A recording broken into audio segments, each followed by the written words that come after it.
آئے روز مساجد کے اندر اعلانات ہوتے ہیں، دھمکیاں دی جاتی ہیں کہ اس چوک کو خالی کیا جائے، دھرنے کو ختم کیا جائے، لیکن پھر بھی نوجوانوں کا جذبہ، حوصلہ قابل دید ہے کہ اس اتنی ایک طویل اپنے بھائیوں کی شہادتوں کے باوجود،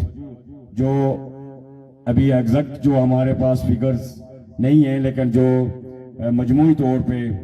100 کے قریب ہمارے بھائی جو اس اپنے مادر وطن پہ اپنے بنیادی حقوق کے لیے وہ اس ظالم جابر پاکستانی فورسز کے ہاتھوں شہید ہو چکے، سینکڑوں زخمی ہو چکے اور سینکڑوں لاپتہ ہیں، عقوبہ تھانوں کے اندر جیلوں کے اندر ظلم و جبر سہ رہے ہیں۔ اور اپنے خیالات کا اظہار کریں جناب عمر نذیر کشمیری صاحب۔ اعوذ باللہ من الشیطان الرجیم، بسم اللہ الرحمن الرحیم۔ سب سے پہلے میں آپ کی جدوجہد کو، استقامت کو، کہ پچھلے آج 9 اگست ہے اور ہمارے اس دھرنے کو جو میرپور ڈویژن اور پونچھ ڈویژن کا مشترکہ یہاں پہ لگائے گئے، آج اسے 2 ماہ مکمل ہو چکے ہیں، 60 دن ہو چکے ہیں، اور بالخصوص اہلیان راولہ کوٹ کو آج 65 دن ہو چکے ہیں اس حالات کے جبر کا سامنا کرتے ہوئے۔ ایسے میں ایک لمبی اور طویل جنگ اور طویل جدوجہد ہے، ایک صبر آزما جدوجہد ہے۔ یقیناً اس میں آپ سارے لوگ جو ان دھرنوں کو قائم و دائم رکھے ہوئے ہیں، اس کے انتظامات کو سنبھالے ہوئے ہیں، سارے احباب، بزرگ بھائی اور ہمارے دوسرے دھرنے میں خواتین، یہ سارے لوگ مبارکباد کے مستحق ہیں۔ باوجود اس کے کہ آئے روز مساجد کے اندر اعلانات ہوتے ہیں، دھمکیاں دی جاتی ہیں کہ اس چوک کو خالی کیا جائے، دھرنے کو ختم کیا جائے، لیکن پھر بھی نوجوانوں کا جذبہ، حوصلہ قابل دید ہے کہ اس اتنی ایک طویل اپنے بھائیوں کی شہادتوں کے باوجود، جو ابھی ایگزیکٹ جو ہمارے پاس فگرز نہیں ہیں، لیکن جو مجموعی طور پہ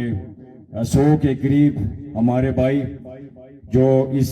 اپنے مادر وطن پہ اپنے بنیادی حقوق کے لیے وہ اس ظالم جابر پاکستانی فورسز کے ہاتھوں شہید ہو چکے، سینکڑوں زخمی ہو چکے اور سینکڑوں لاپتہ ہیں، عقوبہ تھانوں کے اندر جیلوں کے اندر ظلم و جبر سہ رہے ہیں۔ اس کے باوجود اگر آپ میں ہمت نہیں آ رہی، حوصلے کے ساتھ، ہمت کے ساتھ، جرت کے ساتھ، آئے روز شہادتوں کا سلسلہ بھی جاری ہے، لیکن اس کے باوجود آپ اپنی آنے والی نسل کی بقا کے لیے، اس کی شناخت کے لیے اور اس ظالم جابر فورسز کے آگے سر نگو نہیں کیا بلکہ سینہ تان کے کھڑے رہے۔ اس میں سارے، نہ صرف اس راولہ کوٹ کے اس دھرنے کے اندر بلکہ ہمارے جتنے بھی دھرنے جو بس ٹرمینل کے اندر موجود ہے، مجاہد آباد اور اسی طرح پونیولا کے اندر، یہ جو پچھلے 2 ماہ سے جاری ہیں، اور اس سے ہٹ کے بھی ہمارے جس طرح جیرہ، عباس پور اور باقی جگہوں پہ بھی اس طرح دھرنے جو جہاں جہاں پہ بھی قائم ہیں، ان سارے احباب کو ہم خراج تحسین پیش کرتے ہیں، ان کی استقامت کو، ان کی جرت کو۔ بہت ساری، کیونکہ میں آج اعلامیہ پڑھنا ہے تو چند گزارشات کر کے پھر میں اس کے بعد اعلامیہ پڑھوں گا۔ آج پچھلے تقریباً 1 ہفتے سے آپ ساروں نے دیکھا ہوگا، سنا ہوگا کہ جو میں حکومت پاکستان کی طرف سے جو ہمارے ساتھ ظلم اور جبر کیا جا رہا ہے کہ ہمارے سینکڑوں ٹرک جو وہاں سے فوڈز آئٹمز لے کے یہاں پہ آ رہے تھے، ان کو وہاں روک دیا گیا کوٹا سے آگے سون کے مقام پہ، اور بہت ساروں کو چھوڑا بھی گیا، لیکن پیسے رشوت لے کے وہ ان کو چھوڑا گیا۔ اسی طرح بہت ساری میڈیسن کی گاڑیاں آ رہی تھی، ان کو بھی روکا گیا۔ تو یہ ساری چیزیں یقیناً ایک ہمیں پیغام دے رہی ہیں حکومت پاکستان کی جانب سے کشمیریوں کو کہ آپ کے ساتھ یہ جو سلوک جو ہمارے ساتھ وہ اپنایا جا رہا ہے وہ انتہائی ظالمانہ اور جابرانہ سلوک ہے، اور یقیناً وہ ہمیں مجبور کر رہے ہیں کہ ہم اس جاریت اور اس جو غیر انسانی حرکات ہیں اس کے خلاف اپنے اس اقدامات کو آگے بڑھائیں، اور یقیناً اور میں سمجھتا ہوں کہ اس کے باوجود کہ یہ اللہ تعالیٰ کی طرف سے ہے، اس کی مدد و نصرت ہے کہ ہماری خوراک کی گاڑیاں بھی روکی جا رہی ہیں، ادویات کی گاڑیاں بھی روکی جا رہی ہیں، اسپتالوں کے اندر ان کا قبضہ ہے، اس کے باوجود نظام زندگی جبر کے باوجود جاری و ساری ہے، کہیں کسی کو کھانے کی کمی نہ ہوئی، علاج کے لیے بھی کوئی جو محدود وسائل کے باوجود کچھ نہ کچھ اقدامات آج بھی ہم دیکھ رہے تھے کہ دریک کے مقام پہ ایک فری میڈیکل کیمپ ساتھیوں نے لگایا، کچھ پاکستان سے بھی ہمارے دوست آئے، انہوں نے ایک فری میڈیکل کیمپ لگایا جس میں عام مریضوں کو، خواتین کو، جو بچے ہیں ان کو وہاں پہ ان کا فری چیک اپ اور فری میڈیسن ان کو دی جا رہی ہیں، تو یہ ایک بڑی خوشائند بات ہے۔ اسی تناظر میں جو ویلفیئر تنظیمیں ہیں جو مختلف اوقات میں فری میڈیکل کیمپ لگایا کرتی تھی، میں ان سے بھی اپیل کروں گا کہ اس وقت آپ کی ضرورت ہے راولہ کوٹ کو، اہلیان راولہ کوٹ کو، اہلیان پنچ کو، کہ یہاں پہ کیونکہ ہاسپٹل کے اندر ان ظالم جابر فورسز کا قبضہ ہے، عام مریض زخمی کوئی بھی ہاسپٹل کے اندر نہیں جا سکتا، تو ان سے میری گزارش ہے ان ویلفیئر آرگنائزیشن سے، ڈاکٹر حضرات سے، کہ جو انسانیت کے نام پہ وقتاً فوقتاً مختلف علاقوں کے اندر فری میڈیکل کیمپس لگاتے تھے، تو آج ضرورت اس امر کی ہے کہ وہ یہاں پہ آئیں، ادویات بھی ساتھ لائیں، ادویات کچھ ہمارے پاس موجود بھی ہیں، کچھ لوگوں نے ڈونیٹ کیے ہیں، تو یہاں پہ آ کے اس علاقے کے اندر فری میڈیکل کیمپ لگائیں تاکہ کوئی بڑا انسانی المیہ یہاں پہ رونما ہو۔ اور اسی طرح ہمارے جو اس طرف راولہ کوٹ کے جہاں پہ ان ایف سی پی سی رینجرز کا قبضہ ہے، اور وہاں پہ ارد گرد جو راولہ کوٹ کے گردونواں میں جو ہمارے گھر ہیں ان پہ ظالمانہ طور پہ قبضہ کیا جا رہا ہے، گھروں کو خالی کیا جا رہا ہے، وہاں چادر اور چار دیواری کی تقدس کو پامال کیا جا رہا ہے، تو یہ یقیناً ایک خوف و ہراس پھیلانے کے لیے ایسا کیا جا رہا ہے، اور لوگوں کو گھروں سے بے گھر کرنا، یہ کسی صورت یہ ہندوستانی مقبوضہ جموں کشمیر کے اندر بھی ہندوستانی افواج کی طرف سے اس طرح کے اقدامات نہیں کیے گئے جو اس وقت پاکستانی فورسز یہاں پہ راولہ کوٹ کے اندر اور ڈرایا دھمکایا جا رہا ہے لوگوں کو، ایک خوف و ہراس کی کیفیت پیدا کی جا رہی ہے راولہ کوٹ کے اس طرف، تو یہ جبر کے دن تھوڑے ہیں۔ اور اسی طرح ہمارے شہروں کے اندر ہمارے دکانوں کو لوٹا جا رہا ہے، ان پہ توڑ پھوڑ کی جا رہی ہے، سامان لوٹا جا رہا ہے، اور اس سے بڑی گناؤنا کام اور اچھا ہتکنڈا کیا ہوگا کہ یہاں کی ایڈمنسٹریشن جو ہے یہاں ہمارے تاجروں کا لوٹا ہوا سامان اس کو ڈسٹرکٹ کمپلیکس میں اکٹھا کر کے تو کچھ سرکاری ملازمین کی فیملیز کو بلا کے وہاں پہ کہا جا رہا ہے جی کہ ہم اس کو جو ہے لوگوں میں تقسیم کر کے فوٹو سیشن کیا جا رہا ہے جی کہ ہم عوام کے بڑے ہمدرد ہیں۔ آج انہیں 2 ماہ بعد یاد آ گیا کہ یہاں کی عوام کو راشن کی بھی ضرورت ہے،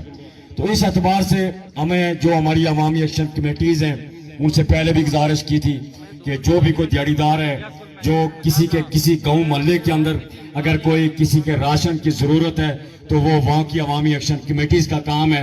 کہ وہ وہاں پہ اس کے راشن کو پہنچانے کا اہتمام کریں، کیونکہ نظام زندگی معطل ہے، تو ایسے میں عوامی ایکشن کمیٹی کے ممبران کی ذمہ داری بنتی ہے کہ وہ اس کو مینیج کریں۔ دوسرا، پچھلے آج 65 دنوں سے ہمارے راولہ کوٹ کی تاجر برادری، اسی طرح کھائی گلا پوری تحصیل راولہ کوٹ کے اندر، ہجیرہ کے اندر، عباس پورہ کے اندر، تحصیل راولہ کوٹ کے جتنے چھوٹے بڑے شہر ہیں ہمارے مجاہد آباد سے لے کے جنڈالہ تک، اور اسی طرح جتنے بڑے چھوٹے شہر ہیں تمام شہروں کے اندر مکمل لاک ڈاؤن ہے، شٹر ڈاؤن ہے، پہیا جیم ہے، ٹرانسپورٹر بھائیوں نے ابھی تک گاڑیاں نہیں چلائی، پبلک ٹرانسپورٹ جو ہے مکمل طور پہ پچھلے 65 دنوں سے انہوں نے اپنے نظام زندگی جو رضاکارانہ طور پہ معطل کیا ہوا، تو میں اس موقع پہ ان سے گزارش کروں گا اپنے تاجر برادری سے، ٹرانسپورٹ برادری سے کہ یقیناً آپ اس کو نقصان نہ سمجھیے گا، یہ اس تاریخ میں ایک آپ کی قربانی ہے جو آپ نے اس تحریک کے نام کی، اپنی عوام کے نام کی۔ ہم اس موقع پہ ریاست بھر کی تاجر برادری، کیونکہ یہ لاک ڈاؤن صرف راولہ کوٹ کے اندر موجود نہیں ہے، بہت ساری جگہوں پہ میرپور ڈویژن اور مظفر آباد ڈویژن میں طاقت کے بل بوتے پہ، جبر کے بنیاد پہ ڈرا دھمکا کے تاجروں کو ان سے دکانیں زبردستی دکانیں کھلوائی جا رہی ہیں. تو میں اپیل کروں گا اس موقع پہ, کیونکہ میں ابھی جو اعلان بھی کروں گا اس اعتبار سے یقیناً اس میں بھی اپیل کروں گا کہ ہمارے میرپور ڈویژن اور مظفر آباد ڈویژن اور پنچ ڈویژن کے باقی شہروں کے اندر جہاں جہاں ہماری آواز جا رہی ہے, ان ساروں سے ہماری گزارش ہے کہ اس سے ہماری اس تحریک کے اندر ہم نے کسی بھی مرحلے نے ابھی 2 ماہ کے اندر یہ اعلان نہیں کیا کہ کہیں شٹر کھولا جائے یا کہیں پہیا چلایا جائے. تو اس اعتبار سے وہ اپنے شٹر ڈاؤن کو کہیں پہ اگر جبر کیا بھی جاتا ہے تو دکانوں کے مالک آپ ہیں, جرت کا مظاہرہ کریں, ہمت کا مظاہرہ کریں اور اس جبر کے خلاف جو ہے اپنے حصے کا کردار ادا کرنے کے لیے, اپنی اس پنچ کی تاجر برادری کے ساتھ کھڑے ہونے کے لیے, اس مرحلے میں اس تحریک کے ساتھ توانا آواز بننے کے لیے اپنے شٹر ڈاؤن رکھیں, اپنے پہیا جام رکھیں. انشاءاللہ یہ آزمائش کی گھڑی بہت جلدی اپنے اختتام کو پہنچے گی اور یہ کالی سیاہ رات ایک نئی صبح میں تبدیل ہوگی. جو ہمارے احباب جو ہے ناکوں پہ موجود ہوتے ہیں مختلف علاقوں کے اندر, تو میں ان سے یہی گزارش کروں گا کہ یہ جو آپ کے ناکے ہیں ان کو معمولی نہ سمجھیے گا کہ آپ دن رات سڑکوں پہ کھڑے رہتے ہیں, چیک کرتے ہیں لوگوں کو. صرف آپ سے گزارش کروں گا کہ ان لوگوں کے اندر, ان فورسز میں اور عوام میں فرق ہونا چاہیے. ہمیں اخلاقیات اور ادب کے اندر رہتے ہوئے اگر کوئی سہولت کار بھی آپ کے ناکے کے اندر آتا ہے تو آپ کا رویہ اس کے ساتھ کسی صورت جو ہے غلط رویہ نہیں ہونا چاہیے, عزت اور احترام کے ساتھ اس کے پیش آنا چاہیے, کیونکہ ہم میں اور ان میں بہت بڑا فرق ہے. ہم ایک بڑے مقصد کے لیے جدوجہد کر رہے ہیں, ایک بہت اعلیٰ اور ارفع مقصد کے لیے جدوجہد کر رہے ہیں. تو ناکوں کے اندر جہاں پہ بھی کہیں ناکے لگتے ہیں تو اس اعتبار سے ناکوں کو قائم و دائم رکھا جائے. اور میں بالکل برملہ یہ بات کہوں گا کہ آج اگر پنچ کے اور سدنوتی کے حلقوں کے اندر الیکشن ملتوی ہوئے تو یہ آپ لوگوں کی جرت, آپ کی جرت سے, اور بالخصوص جو آپ نے ناکے لگائے ہوئے تھے, ان ناکوں کی وجہ سے مجبور ہو کے انہوں نے جو ہے یہاں پہ الیکشن کو ملتوی کیا. تو یہ آپ کے یہ ناکے کسی صورت ختم نہیں ہونا چاہیے, لیکن کوئی فوڈ کی گاڑی آتی ہے اس کو چیک کرنے کے بعد جو ہے اسے آگے جانے دیا جائے اور کوئی اس طرح کی کوئی کہیں بھی بد نظمی جو ہے وہ پیدا نہ ہو. دوسرا یہ آپ کے سامنے یہاں پہ چوک ہے اور اس چوک میں بڑے واضح الفاظ میں لکھا ہوا ہے کہ یہ چوک کس عظیم ہستی کے نام سے ہے. خلیفہ دوم حضرت عمر فاروق رضی اللہ تعالیٰ عنہ کے نام سے منسوب ہے. تو میں اس پنڈال کے اندر جتنے بھی احباب موجود ہیں اور ہم سب جو ہے مجھ کور کمیٹی سمیت یہ جو اس کو پتہ نہیں ڈی چوک اور اس کے نام سے مشہور کیا گیا ہے, کیونکہ ڈی چوک ایک اور بھی ہے اسلام آباد کے اندر, تو کہیں اس سے تشبیہ بھی دی جا رہی ہے. تو ویسے بھی پہلے سے ہمارا یہ چوک جو ہے اس پہ اس کا نام بھی ایک عظیم ہستی سے منسوب ہے. تو ہمیں آئندہ کے بعد جو ہے احتیاط برتتے ہوئے اس کوئی بھی یہ جو ڈی چوک کا لفظ استعمال نہ کرے اور اس کو فاروق اعظم عمر فاروق چوک کے نام سے منسوبت اسی نام سے پکارا جائے, کیونکہ ہم یہ سمجھتے ہیں کہ یہ جس عظیم ہستی کے نام سے یہ چوک ہے وہ خود شہادت کے منصب پہ فائز ہوئے اور ہم سارے لوگ ان کے پیروکار ہیں, ان کی خاک کے برابر بھی نہیں ہیں, ہم ان کے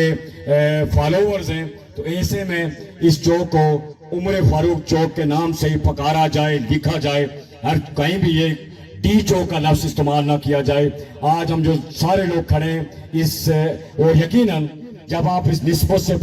پکاریں گے, اس نسبت سے یہاں پہ جمع ہوں گے کہ یہ خلیفہ دوم کے نام سے چوک ہے, تو اس کے اثرات ہماری تحریک پہ پڑیں گے, آپ مجمع پہ پڑیں گے اور مجمع کی یقیناً حفاظت پہ بھی اس کے اثرات پڑیں گے. تو اس لیے سب سے گزارش ہے کہ آئندہ کے بعد جتنے بھی ہمارے سوشل میڈیا ایکٹیوسٹ ہیں ان سے بھی گزارش ہے کہ وہ اس چوک کو آئندہ کے بعد عمر فاروق چوک کے نام سے پکاریں اور یہ بھی واضح کریں کہ ہمارا دھرنا راولہ کوٹ عمر فاروق چوک میں جو ہے وہ وہاں پہ دھرنا ہے, کسی چوک کے نام سے منسوب نہ کریں. ناکوں میں جو یقیناً مقامی احباب جو ہوتے ہیں وہ محسوس کرتے ہیں کہ ایک کیونکہ ہمارے دونوں ڈویژنز کے احباب سیکورٹی کے اندر جو ہے ناکوں کے اندر موجود رہتے ہیں. تو میں مقامی احباب سے گزارش کروں گا کہ یقیناً انہیں ناگوار گزرتا ہوگا, انہیں طبیعت نازاں پہ گراں گزرتا ہوگا کہ ہم یہاں کے مقامی اور ہمارے آئی ڈی کارڈ چیک کیے جا رہے ہیں. تو یہ انتظامی طور پہ یہ ایسا کیا جا رہا ہے کہیں آپ کی کوئی تذلیل یا